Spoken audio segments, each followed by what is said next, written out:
good morning. My name is Mrs. Sparks, and I'm here with Whisper and Willow. This is Whisper, and this is Willow back here, and this is Oaks in the middle. And they're going to listen to the story of Ferdinand, which happens to be one of my all-time favorite stories. See Ferdinand? The Story of Ferdinand by Munro Leaf, illustrated by Robert Lawson. Once upon a time in Spain, you know where Spain is, Willow, Whisper? There was a little bull, and his name was Ferdinand. All the other bulls who lived with him would run and jump and butt their heads together. Like you guys do sometimes when you play rough, but not Ferdinand. He liked to just sit quietly and smell the flowers. He had his favorite spot in the pasture under a cork tree. It was his favorite tree, and he would sit in his shade all day and smell the flowers. He was a peaceful bull. Sometimes his mother, who was a cow, would worry about him. She was afraid he would be lonesome all by himself. Why don't you run and play with the other little bulls and skip and butt your heads? No biting, please, she would say. But Ferdinand would shake his head. I like it better here, where I can sit just quietly and smell the flowers. You see the picture? Oh, Willow, Willow, Willow. Willow, Willow, Willow. His mother saw that he was not lonesome, and because she was an understanding mother, even though she was a cow, she let him just sit there and be happy. As the years went by, Ferdinand grew and grew and grew until he was a very big and strong bull. Like you, Oaks, big and strong. All the other bulls who had grown up with him in the other pasture would fight each other all day. They would butt each other and stick each other with their horns. What they wanted most of all was to be picked to fight at the bullfights in Madrid. Madrid is in Spain, remember? Do you remember, Willow? But not Ferdinand. He still liked to just sit quietly under the cork tree and smell the flowers.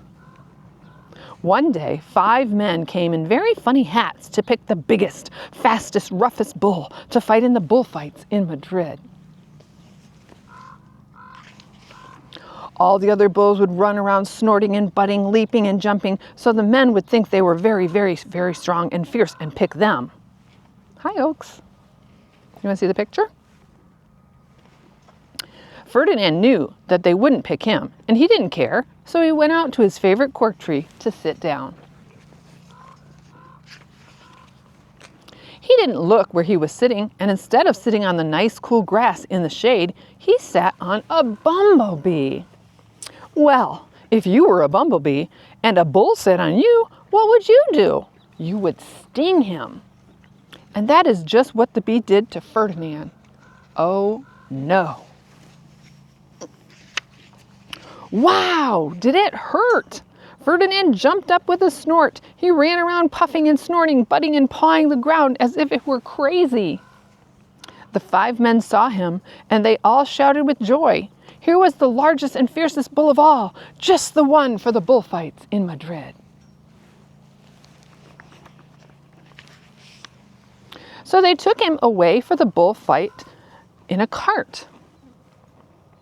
What a day it was. Flags were flying, bands were playing, and all the lovely ladies had flowers in their hair.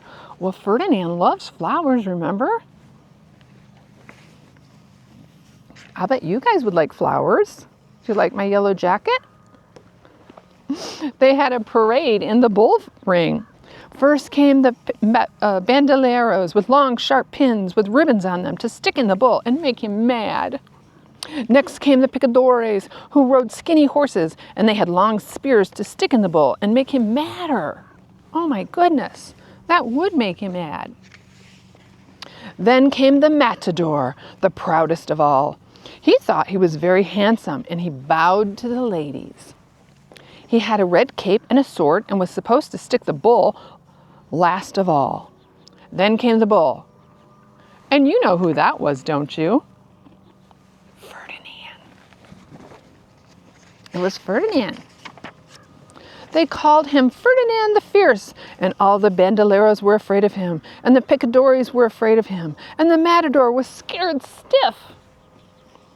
I don't know about matadors being scared stiff. They're usually pretty brave. So Ferdinand must have been very fierce. Ferdinand ran to the middle of the ring, and everyone shouted and clapped because they thought he was going to fight fiercely and butt and snort and stick his horns around. What do you think? You two are busy eating. That's what I think. What do you think?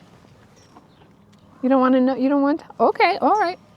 But not Ferdinand. When he got to the middle of the ring, he saw the flowers in all the lovely ladies' hair, and he just sat down quietly and smelled. Oh, are you going to fight like the bull? Are you guys going to fight like the bull?